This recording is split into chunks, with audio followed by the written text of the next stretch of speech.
Hello friends and my dear students, welcome back to my channel iconic Sangeeta maths academy. मैं संगीता आज आपके लिए फिर से लेके आई हूँ एक नया वीडियो जिसमें हम आगे क्या पढ़ने वाले हैं। Standard math sample paper solution में सेक्शन बी के जो हमारे और दो क्वेश्चन, दो नहीं एक ही क्वेश्चन और में दो क्वेश्चन है वो रह गया है। आज हम उसको सॉल्व करने वाले हैं। आई होप आप लोगों ने इससे पहले जो मैंने वीडियो डाला था इसका 7, 8, 9 क्वेश्चन का सॉल्यूशन का वीडियो वो आप लोगों ने ज़रूर देख लिया होगा। ठीक है, अगर नहीं देखा है तो प्लीज़ आप उसको देख लीजिएगा। तो चलिए बिना देर करते हुए हम अपना वीडियो स्टार्ट करते हैं। तो देखिए हमारे पास क्वेश्चन है। क्वेश्चन मैं इसी में से रीड कर देती हूँ क्योंकि बड़ा क्वेश्चन है, तो अगर मैं इसमें इसको लिखूंगी तो ये क्वेश्चन पूरा बोर्ड मेरा उसी में मर जाएगा। तो क्वेश्चन सुन लीजिए आप ध्यान से। Two vertical poles of different heights are standing 20 metre away, है ना। सपोज मैं इसको साथ साथ थोड़ा ड्रॉ भी कर देती हूँ। ये दो पोल्स हैं, ठीक है। सपोज ये मैंने ए बी लिया और ये मैंने सी डी लिया, ठीक है। ये दो पोल्स हैं ए बी और सी डी, ठीक है। Are standing 20 metre away, are standing 20 metre away मतलब एक दूसरे से जो इनके बीच की डिस्टेंस है वो कितनी है, 20 मीटर है। यानी ये वाली जो डिस्टेंस है ये आपको कितनी गिवन है, 20 मीटर गिवन है, ठीक है। ध्यान से देखते रहिएगा इसको। अब from each other on the level ground, अब मैंने ये मान लिया कि ये जो बी और डी पॉइंट है ये ग्राउंड पर है, ठीक है। The angle of elevation of the top of the first pole from the foot of the second pole is 60। ध्यान से सुनिएगा। देखिए क्या है the angle of elevation। अच्छा, angle of elevation क्या होता है, जब कोई सपोज यहाँ से ऊपर की तरफ देख रहा है तो ये angle of elevation होता है। यानी यहाँ पर जो एंगल बनेगा ये एंगल ऑफ एलिवेशन होता है, ठीक है। एक आपने इसमें पढ़ा होगा एंगल ऑफ डिप्रेशन। अगर कोई मान लो छत पर खड़ा है और छत से नीचे की तरफ देख रहा है तो इसे हम बोलते हैं एंगल ऑफ डिप्रेशन। क्या बोलते हैं, एंगल ऑफ, ये होता है एलिवेशन, ठीक है, और ये होता है एंगल ऑफ डिप्रेशन, ठीक है। तो ध्यान दीजिएगा कि यहाँ पर हमें क्या गिवन है, यहाँ पर हमें गिवन है एंगल ऑफ एलिवेशन, ठीक है। तो देखिए एंगल ऑफ एलिवेशन क्या कह रहे हैं, the angle of elevation of the top of the first pole के टॉप का elevation from the foot of the second pole is 60 degree. यानी ये एंगल, अच्छा ऐसा करते हैं इसको, क्योंकि अगर हमारा जो 30 एंगल होता है वो छोटा होता है और ये बड़ा होता है, तो अगर मैं इसको इधर ले जाऊंगी तो ये बड़ा बनेगा और ये वाला छोटा होना चाहिए, तो ये 30 है ना। तो हम ऐसा करते हैं सी डी वाले को सेकंड मान लेते हैं, ठीक है। एंगल ऑफ द क्या कहते हैं, first of the top of the first pole from the foot of the second pole, इसको सेकंड मान लेते हैं और इसको फर्स्ट मान लेते हैं, ठीक है। इस 60 या कुछ भी मान लीजिए, आपको क्या गिवन है, मतलब कि एक ये वाले फुट से इस वाले तक का जो एंगल है वो 60 डिग्री है, ठीक है। क्या है वो, 60 डिग्री है। और दूसरी वाली बिल्डिंग का जो फुट है उससे पहले वाले का जो एंगल है वो कितना है, 30 डिग्री है। ये एंगल कितना है, 30 डिग्री है। क्लियर है, मतलब पहली वाली बिल्डिंग्स का जो फुट है और दूसरी वाली बिल्डिंग का जो टॉप है उनके बीच में जो एंगल है वो है 60। फिर दूसरी वाली बिल्डिंग का जो फुट है और पहले वाली बिल्डिंग का जो टॉप है उनके बीच का जो एंगल है वो कितना है, 30 है। क्लियर हो गया, ठीक है। अब ये कह रहे हैं of the second pole from the foot is 30, find the difference between the heights of two poles. हमें इन दोनों पोल्स की जो भी हाइट है उसका डिफरेंस निकालना है। क्या निकालना है, डिफरेंस निकालना है। सपोज इसकी हाइट हम मान लेते हैं h1 है और इसकी हाइट हम मान लेते हैं h2 है। ये h1 है यहाँ से यहाँ तक और ये वाली हाइट हमें कितनी गिवन है, h2 गिवन है। तो आपको जो फाइंड आउट करना है वो करना है h2 माइनस h1। क्या फाइंड आउट करना है, h2 minus h1 find out करना है, ठीक है। तो जो हमें गिवन होता है ना, हमेशा ध्यान रखिएगा क्वेश्चन में जो हमें गिवन होता है उससे पहले ना हमें एक स्टेटमेंट फॉर्म में लिख देना चाहिए, ठीक है। तो जो गिवन है वो हम यहाँ लिख देते हैं, गिवन दैट, या फिर हम ऐसे कर देते हैं लेट अस सपोज गिवन में है ना, ऐसे लिख लेते हैं, let us suppose that A B and C D are the two, क्या है, टू पोल्स हैं, टू पोल्स, ठीक है, ऑफ हाइट्स, क्योंकि हमने यहाँ लिख दिया ना लेट, तो हम यहाँ लिख देंगे of Heights h1 and h2, ठीक है। इट मीन्स ए बी की हाइट हमने h1 मान ली और सी डी की हाइट हमने h2 ले ली, ठीक है, ये हो गया। और क्या गिवन है हमें, और distance between A B and C D यानी बी डी, ए बी और सी डी के बीच की जो डिस्टेंस है वो क्या है, बी डी है। ये हम मान लेते हैं कितनी है, कितनी है ये डिस्टेंस, मान लेते हैं, ये हमें गिवन है 20 मीटर, हमें ये गिवन है, ठीक है। और हमें क्या गिवन है, इसको यहाँ लिख दीजिएगा, ये गिवन में है सब, ठीक है। और हमें क्या गिवन है, एंगल सी बी डी कितना गिवन है, 60 डिग्री, ठीक है। और एंगल ए डी बी कितना गिवन है, 30 डिग्री, ठीक है।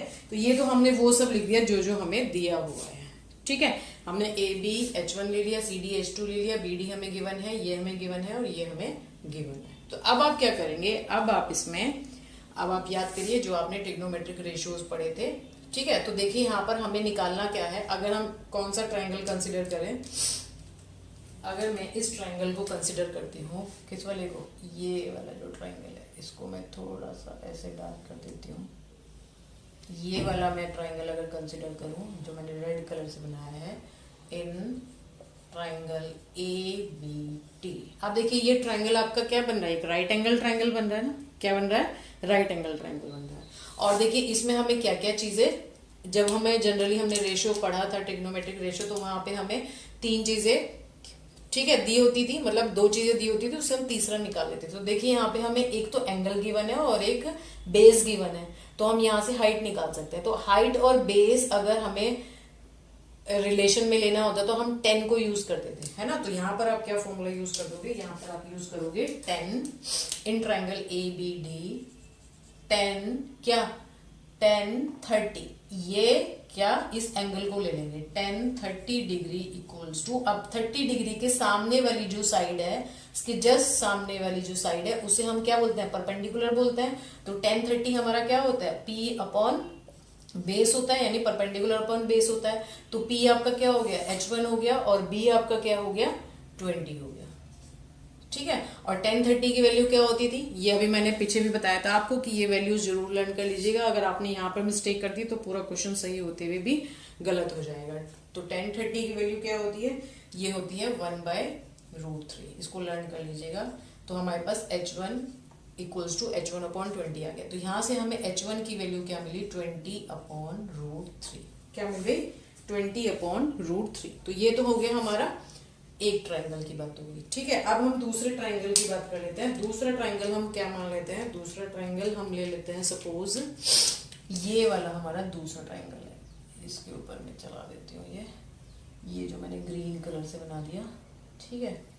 ये हमारा क्या हो गया, दूसरा ट्रायंगल हो गया। तो अब इन ट्रायंगल BCD, अब हम किस ट्रायंगल की बात कर रहे हैं, BCD की। तो अब ट्रायंगल BCD में हम क्या करेंगे, देखिए ये वाला एंगल हमें गिवन है, तो हम यहाँ पे लिख देंगे 10 60 इक्वल्स टू, अब इसके सामने वाली साइड हमें h2 पता है ना, और अपॉन जो बेस है वो हमारा कितना है, 20 है। अब 10 60 कितना होता है, √3, तो ये हो जाएगा h2 अपॉन 20, और h2 इज इक्वल्स टू 20√3। अगर आपको सिंपली पूछा गया होता था कि इनकी हाइट्स निकालिए, तो आप इतना ही छोड़ देना, ठीक है, ये मीटर में है, इतना ही छोड़ देंगे। बट हमें पूछा क्या है, इनकी हाइट्स का डिफरेंस क्या है, इनकी हाइट्स का डिफरेंस क्या है, मीन्स हमें क्या निकालना था, h2 माइनस h1, ये निकालना है ना हमें। तो हम यहाँ क्या करेंगे, अब h यहाँ पर लिख दीजिएगा डिफरेंस ऑफ हाइट्स, ठीक है। तो हमारे पास h2 कितना आया, 20√3, h1 कितना आया, 20 अपॉन √3। अब आप क्या करिए, हाँ एलसीएम ले लीजिए, एलसीएम हमारा √3 आ जाएगा। जब हम 20 √3 में √3 मल्टीप्लाई करेंगे तो 20 इंटू 3 हो जाएगा -20। तो ये 60 माइनस 20 40 अपॉन √3। ठीक है, अगर आपको √3 की वैल्यू गिवन है तो आप √3 की वैल्यू रख दीजिए, और अगर आपको नहीं गिवन है तो आप उसको √3 से ऊपर नीचे मल्टीप्लाई करके ऐसे भी छोड़ सकते हैं। बट क्योंकि हमें √3 की वैल्यू गिवन है तो हम यहाँ क्या करेंगे, √3 से ऊपर नीचे पहले मल्टीप्लाई कर लेते हैं। ठीक है, तो ये हो जाएगा 40 √3 अपॉन 3। अब आप क्या करेंगे, यहाँ पर इसकी वैल्यू रख देंगे √3 की, तो कितना हो जाएगा 40 इंटू 1.73 अपॉन 3। इसे सॉल्व करेंगे तो हमारे पास जो फाइनल वैल्यू आएगी वो कितनी आ जाएगी, बताइए। इसको आप सॉल्व तो कर ही सकते हैं, पहले 40 में ये मल्टीप्लाई कर दीजिएगा और फिर उसको 3 से डिवाइड कर दीजिएगा, तो ये वैल्यू आ जाएगी आपकी 23.121 समथिंग आ जाएगी। वैल्यू कितनी आ जाएगी, 23.121 आ जाएगी। और एक बार आप चेक कर लीजिएगा, ठीक है, अगर इसमें कुछ हो सकता है थोड़ा बहुत ऊपर नीचे हो जाए। ठीक है, तो वैल्यू आपकी इसी के आसपास आएगी। पॉइंट के बाद कुछ चेंजेस हो सकते हैं थोड़ा बहुत डेसिमल में, अदरवाइज वैल्यू इतनी ही रहेगी। ठीक है, तो ये हमें दिया गया था कि ABCD 2 पोल्स हैं, उनके फुट से दूसरे तक के टॉप का एंगल कितना है और उनके बीच का डिस्टेंस कितना है, और उन दोनों की हाइट्स का डिफरेंस हमें निकालना था। तो हमने इस तरह से करके इसे निकाल दिया। ठीक है, तो चलिए इसका और वाला पार्ट है जो वो भी देख लेते हैं। तो देखिए हमें इसके और वाले पार्ट में क्या क्वेश्चन गिवन है। क्वेश्चन है, a boy 1.7 metre tall is standing on a horizontal ground. एक 1.7 मीटर लंबा लड़का एक हॉरिजॉन्टल यानी ग्राउंड फर्श पे खड़ा है, उससे 50 मीटर दूरी पर एक बिल्डिंग है, उसका एंगल ऑफ एलिवेशन उसकी आईज से कितना है, 60 डिग्री है। तो हमें उस बिल्डिंग की हाइट निकालनी है। क्या करना है, उस बिल्डिंग की हाइट निकालनी है। तो हम क्या करते हैं, मान लेते हैं कि ये लड़का खड़ा हुआ है 1.7 मीटर। ठीक है, सपोज ये लड़का AB है। ठीक है, ये इसकी यहाँ पर सपोज यहाँ पर खड़ा हुआ है लड़का, ऐसे मान लेते हैं ये लड़का खड़ा हुआ है। ठीक है, हंसीगा मत। ठीक है, और ये एक बिल्डिंग है। ठीक है, इसके लेवल से जहाँ ये खड़ा है वहां से ये बिल्डिंग कितनी दूर है, 50 मीटर दूर है। और जो बिल्डिंग है वो सपोज CD है। ये वाली हमें जो डिस्टेंस गिवन है वो कितनी गिवन है, 50 गिवन है। ठीक है, और ये कह रहे हैं उसकी आईज से, मतलब अगर वो यहाँ पर, मतलब सपोज मैंने इसको ज्यादा लंबा बना लिया, लड़के को थोड़ा सा नीचे कर देता है। ठीक है, इतना बना लेता है, यहाँ पर खड़ा हुआ है लड़का सपोज। ठीक है, यहाँ से जब देखता है तो ये इस बिल्डिंग पर एंगल कितना बना रहा है, ये एंगल बना रहा है कितना, 60 डिग्री का एंगल बना रहा है ये। ठीक है, कितना बना रहा है, अब देखो यहाँ से तो 60 होगा नहीं, ये ऐसे 60 होगा, ऐसे ये वाला एंगल क्या होगा, 60 डिग्री होगा। ठीक है, तो AB एक लड़का है और CD क्या है, एक बिल्डिंग है। ठीक है, तो ये हम चीजें, और एक पॉइंट आप यहाँ पर कंसिडर कर लीजिए, अभी मान लेंगे इसको क्योंकि इसकी जरूरत पड़ेगी हमें। ठीक है, तो हमें जो जो गिवन है वो लिख लें। लेट अस सपोज दैट, देखिए अगर प्रॉब्लम सम होते हैं ना तो उसमें आप खाली कैलकुलेशन करके मत आइए, अदरवाइज आपको पूरे मार्क्स नहीं मिलेंगे। ठीक है, late us suppose that AB is a boy, ठीक है, ऑफ हाइट 1.7 मीटर, 1.7 मीटर। ठीक है, and he is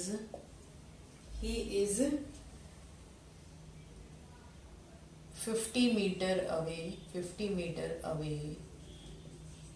from a building CD। ठीक है, तो हमें it means BD equals to क्या गिवन है, 50 मीटर गिवन है। ठीक है, एंड from his eyes, ठीक है, an angle of elevation is made which is angle CAP is equals to 60 degree. ठीक है, और हम क्या मान लेते हैं, एंड हाइट मान लेते हैं इसकी, किसकी, and let height of the building CD equals to H। हमने इसकी हाइट क्या मान ली, सपोज H मान ली। ठीक है, तो अब देखिए हमें CD हमने H मान लिया, AB हमें कितना गिवन है, 1.7 मीटर गिवन है। ठीक है, BD हमें कितना गिवन है, 50 मीटर गिवन है। एंगल CAP हमें कितना गिवन है, 60 गिवन है। ठीक है, तो अब आप क्या करेंगे, अब आप इस ट्रायंगल को लेंगे। कौन से ट्रायंगल को, इस वाले ट्रायंगल को ले लेंगे।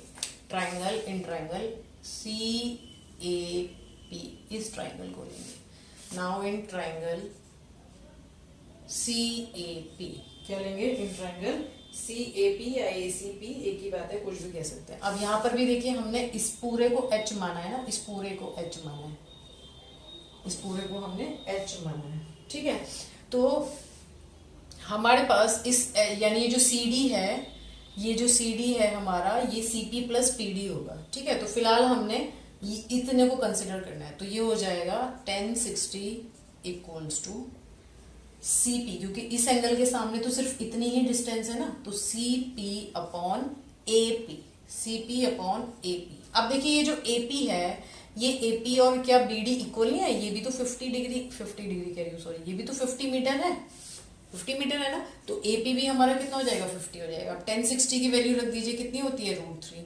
CP हमें नहीं पता, इसे हम एज इट इज रख देते हैं। ठीक है, और ये वैल्यू हो जाएगी 50। ठीक है, तो हमें CP कितना मिल गया, 50√3, ये हमें CP मिल गया। ठीक है, अब जब हमें CP मिल गया तो हमें पता है देयरफॉर हाइट ऑफ बिल्डिंग क्या, CD इक्वल्स टू क्या होगा, CP प्लस PD होगा, है ना। अब देखिए ये अगर 1.7 है तो ये भी तो 1.7 होगा, है ना, होगा। तो इट मीन्स ये जो हमारे पास है ये PD के इक्वल भी है। किसके इक्वल है, PD के इक्वल है। तो यहाँ पे मैंने CP की वैल्यू रख दी कितनी, 50√3, और PD की वैल्यू रख दी 1.7 रख दी।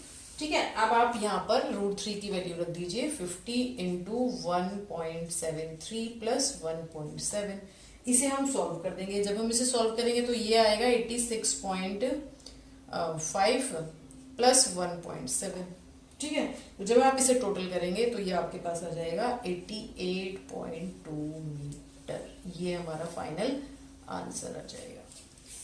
क्लियर हुआ, एक बार फिर से समझ लीजिए। क्वेश्चन में हमें गिवन था कि एक लड़का खड़ा हुआ है और उसके 50 मीटर दूर एक बिल्डिंग है। अगर वो लड़का देखता है उस बिल्डिंग के टॉप पर तो वो कितना एंगल बनाता है, 60 डिग्री का एंगल बनाता है। ठीक है, तो हमें इस बिल्डिंग की हाइट निकालनी है। तो हमने क्या किया, हमने इस लाइन को यहाँ मिला दिया और ये एक ट्राइंगल बन गया, राइट एंगल ट्राइंगल, जिसपे हमने एक ट्रिग्नोमेट्रिक रेशियो लगाया 1060 is equals to CP upon AP। यहाँ से हमने CP की वैल्यू निकाली। अब क्योंकि हमारे पास CP की वैल्यू आ गई, PD हमें पता ही है कि 1.7 है, क्योंकि ये पैरेलल लाइन जाएगी इधर, तो ऑब्वियसली ये वाली डिस्टेंस और ये डिस्टेंस क्या होगी, सेम होगी। तो हम CP में PD ऐड कर देंगे तो हमें क्या मिल जाएगा, CD यानी बिल्डिंग की हाइट मिल जाएगी। ठीक है, तो आज ये सेक्शन भी यहाँ पर खत्म हो गया है। आई होप आप लोगों को ये क्वेश्चन समझ में आए होंगे। ठीक है, अगर समझ में आए हैं तो प्लीज मेरे वीडियो को लाइक करिए, कमेंट जरूर करिएगा। ठीक है, और उसको शेयर करिएगा अपने फ्रेंड्स के साथ जिनको भी इसकी जरूरत है, और उनको बोलिएगा कि मेरे चैनल को सब्सक्राइब भी करें। ठीक है, तो चलिए मिलते हैं नेक्स्ट वीडियो के साथ। बाय।